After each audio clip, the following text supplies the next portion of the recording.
परीक्षित ने इस महाराज के विषय में पूछा था कि भगवान ने इस तरह से दूसरी स्त्रियों के साथ में नृत्य किया, ये कहाँ तक उचित है।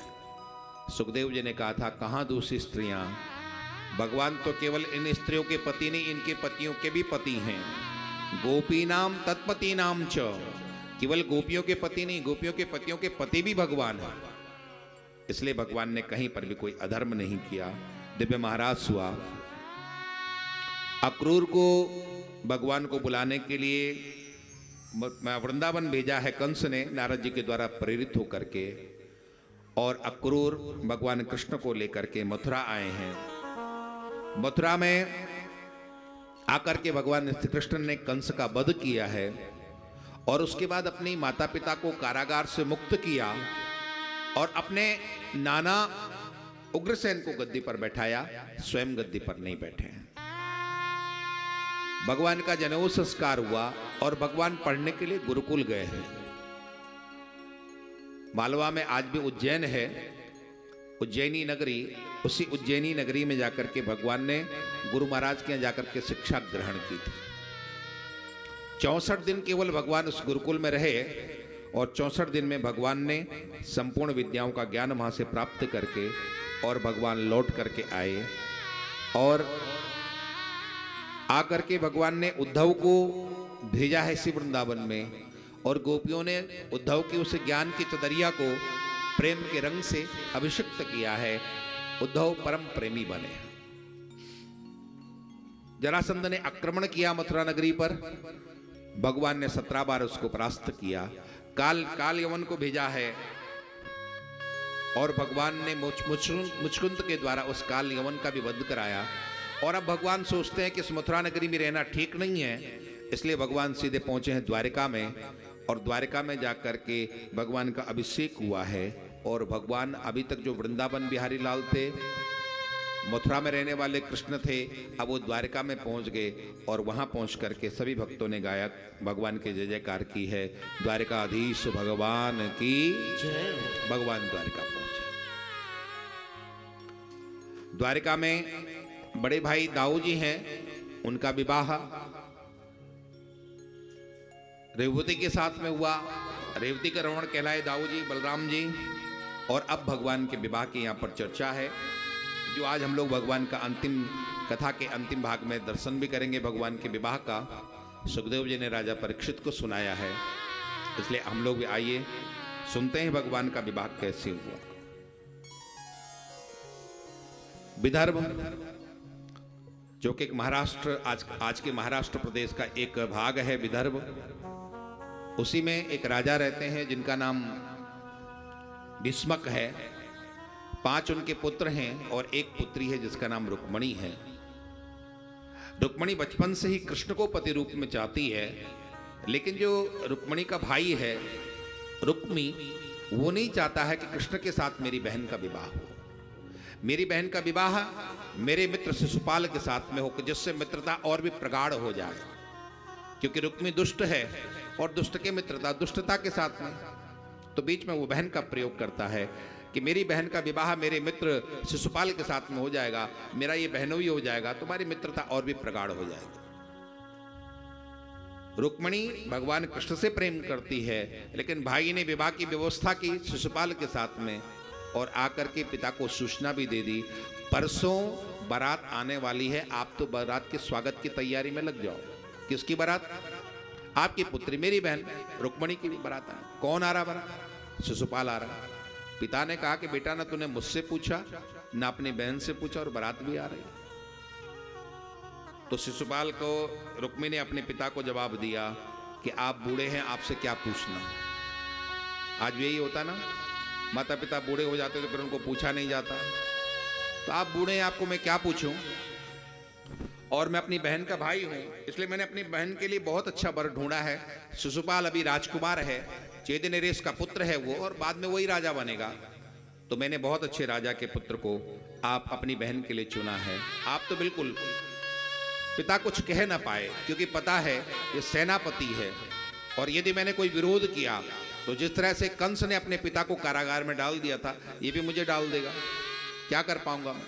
पिता तो कुछ कह ना पाए, लेकिन रुक्मिणी ने कहा कि नहीं, विवाह करूंगी तो केवल कृष्ण के साथ करूंगी, कृष्ण के अलावा किसी के साथ मेरा विवाह हो नहीं सकता, विवाह कृष्ण के साथ होगा। बाद में भाभी ने पूछा, रुक्मिणी तुम तैयार नहीं हो रही हो? अपने मन की बताई कि मैं तो कृष्ण को चाहती हूँ। तो भाभी ने कहा कि पत्र तो लिखो, और कृष्ण ने रुक्मिणी ने पत्र लिखा भगवान कृष्ण को। ब्राह्मण देव पत्र लेकर के पहुंचे हैं और बहुत सुंदर पत्र है। भगवान, मैं आपकी हूं, मेरा विवाह मेरा भाई शिशुपाल के साथ में कर रहा है, मैं शिशुपाल के साथ विवाह करना नहीं चाहती हूँ। बचपन से मैंने आपके गुणानुवाद सुने हैं, आपके विषय में सुना है, तो बचपन से ही मैंने आपको चाहा है पति रूप में। आप मिल गए तो ठीक, अन्यथा ये शरीर समाप्त करने में एक क्षण भी मैं नहीं लगाऊंगा। आप यदि चाहते हो कि भक्तों की रक्षा हो, मैं आपकी हूं, तो आकर के मेरा आप हरण कर सकते हैं। आप हरण कैसे करोगे? तो हमारे कुल में परंपरा है, जब कन्या का विवाह होता है तो देवी पूजन के लिए जाती है, मैं भी देवी पूजन के लिए जाऊंगी, और उस समय आप मेरा हरण कर सकते हैं। पूरी बात पत्र में लिख दी। ब्राह्मण ने कहा, जवाब क्या देना है? भगवान ने कहा, जवाब पत्र में नहीं दिया जाएगा, जवाब के रूप में स्वयं मैं पहुंचूंगा। और भगवान ब्राह्मण देवता के साथ सीधे बैठे हुए कुंडनपुर की ओर चले हैं, विदर्भ की तरफ चले हैं, द्वारिका से। दाऊ जी समझ गए कि ये विदर्भ तरफ जा रहा है और वहां भयंकर युद्ध होने की संभावना है, तो दाऊ जी पीछे से अपनी नारायणी सेना लेकर के चले। ऐसा लग रहा है मानो दूल्हा आगे जा रहा है, पीछे से बारात जा रही है। भगवान पहुंचे हैं, ब्राह्मण ने जाकर के सूचना दी है, देवी मैं द्वारिकाधीश को लेकर के आ गया हूं। रुक्मिणी ने दिव्य श्रृंगार किया, अपना पूजन करने के लिए देवी के मंदिर में गई है, और देवी ने भी आशीर्वाद दे दिया, पुत्री तुम्हें कृष्ण ही पति रूप में प्राप्त होंगे, ऐसा माँ ने भी आशीर्वाद दिया। और जो ही आशीर्वाद लेकर के बाहर आई, भगवान कृष्ण तैयार बैठे थे। वहां पर बहुत बड़ी व्यवस्था थी राज्य की तरफ से कि कहीं मेरी बहन का अपहरण न हो जाए कृष्ण को, क्योंकि पता चल चुका था कृष्ण आ गए हैं। बहुत सैनिक वहां पर सुरक्षा में लगे हुए थे कि तुम कृष्ण आए तो रोकना, लेकिन जो ही भगवान कृष्ण रथ लेकर के आए, रोकने वाले भी उनको रास्ता देने लग गए। कोई कहता कि देखो कितना सुंदर रूप है, कितने उनके मकराकृत कुंडल हैं, कितना सुंदर उनका रूप है, कितना दिव्य उनकी छवि है। और ऐसे कृष्ण के रूप में आसक्त हुए कि जो रोकने वाले थे उन्होंने रास्ता दे दिया, आइए भगवान इधर से आइए, इधर से आइए, और सीधे मंदिर तक उन्हें पहुंचाया। उधर से आ रही थी देवी रुक्मिणी, भगवान ने पकड़ा हाथ और सीधे हरण करके बोले, रुक्मिणी हरण भगवान की। रास्ते में भयंकर युद्ध हुआ, भगवान ने सबको परास्त किया, क्योंकि दुनिया के जितने भी श्रेष्ठ योद्धा थे, राजा थे, वो सब वहां पर इकट्ठे थे। भगवान ने सबको परास्त किया, रुक्मिणी जी को जबरदस्ती हरण करके द्वारका में पहुंचे।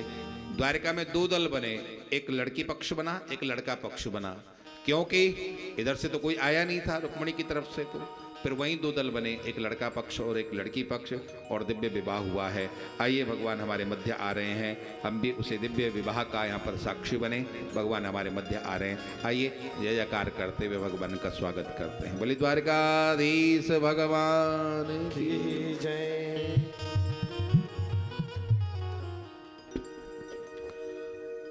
स्वागतम कृष्ण सुस्वागतम कृष्ण सुस्वागतम कृष्ण सुस्वागतम कृष्ण स्वागतम कृष्ण सुस्वागतम कृष्ण स्वागतम कृष्ण स्वागतम कृष्ण। बोली द्वारकाधीश भगवान की। विवाह का दर्शन करें, भगवान आ रहे हैं, भगवान का दर्शन करते हुए विवाह में सम्मिलित होंगे। मस्ताना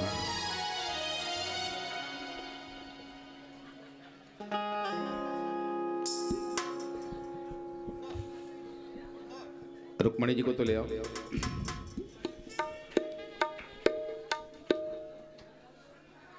बोली द्वारकाधीश भगवान की जय।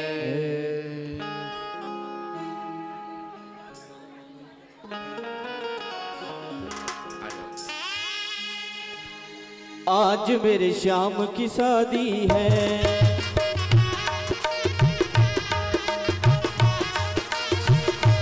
आज मेरे श्याम की शादी है, आज मेरे श्याम की शादी है। ओ श्याम की शादी है, मेरे घन श्याम की शादी है। ओ श्याम की शादी है, मेरे घन श्याम की शादी है। आज मेरे श्याम की शादी है, आज मेरे श्याम की शादी है। ऐसा लगता है सारे संसार की शादी है। आज मेरे श्याम की शादी है, आज मेरे श्याम की शादी है।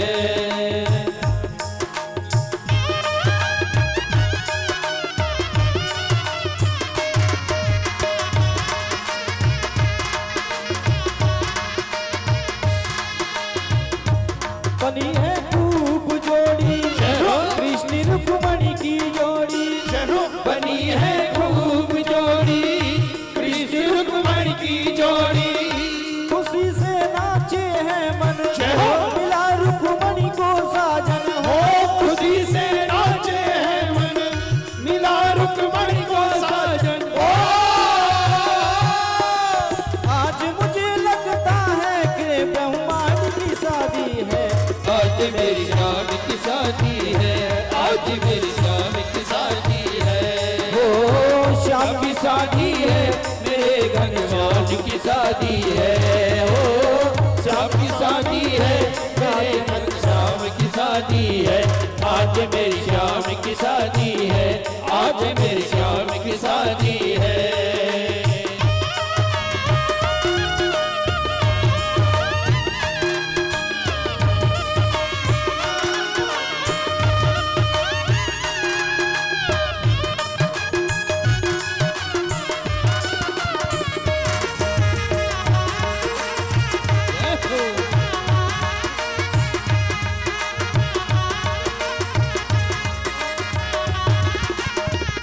वक्त है खूबसूरत, बड़ा शुभ लगन मुहूर्त। वक्त है खूबसूरत, बड़ा शुभ लगन मुहूर्त। रुक्मणी ऐसी सजी है, श्याम की भोली सूरत। रुक्मणी ऐसी सजी है, श्याम की भोली सूरत। ऐसा लगता है सारे संसार की शादी है। आज मेरी श्याम की शादी है, आज मेरी श्याम की शादी है। हो श्याम की शादी है, मेरे घन श्याम की शादी है। हो श्याम की शादी है, मेरे घन श्याम की शादी है। आज मेरी श्याम की शादी है, आज मेरी श्याम की शादी है।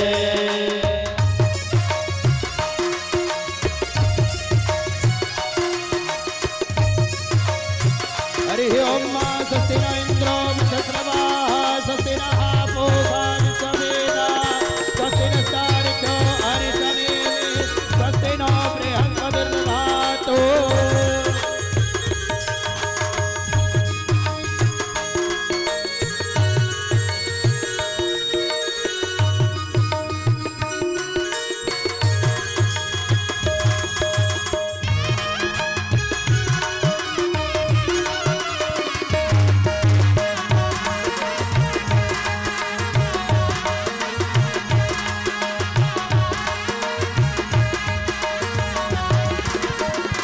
खुशी से झूमे है मन, मिला रुक्मणी को साजन। खुशी से झूमे है मन, मिला रुक्मणी को साजन। कैसे संयोग मिले हैं, खुशी से भर गया दामन। कैसे संयोग मिले हैं, खुशी से भर गया दामन। जनक नंदिनी से जैसे श्री राम की शादी है। आज मेरी श्याम की शादी है, आज मेरी श्याम की शादी है। ओ श्याम की शादी है, मेरे घन श्याम की शादी है। श्याम की शादी है, मेरे घन श्याम की शादी है। आज मेरी श्याम की शादी है, आज मेरी श्याम की शादी है। आज मेरी श्याम की शादी है, आज मेरी श्याम की शादी है। आज मेरे श्याम की शादी है। बोले द्वारकाधीश भगवान की जय। गोलू पूजन करवाओ।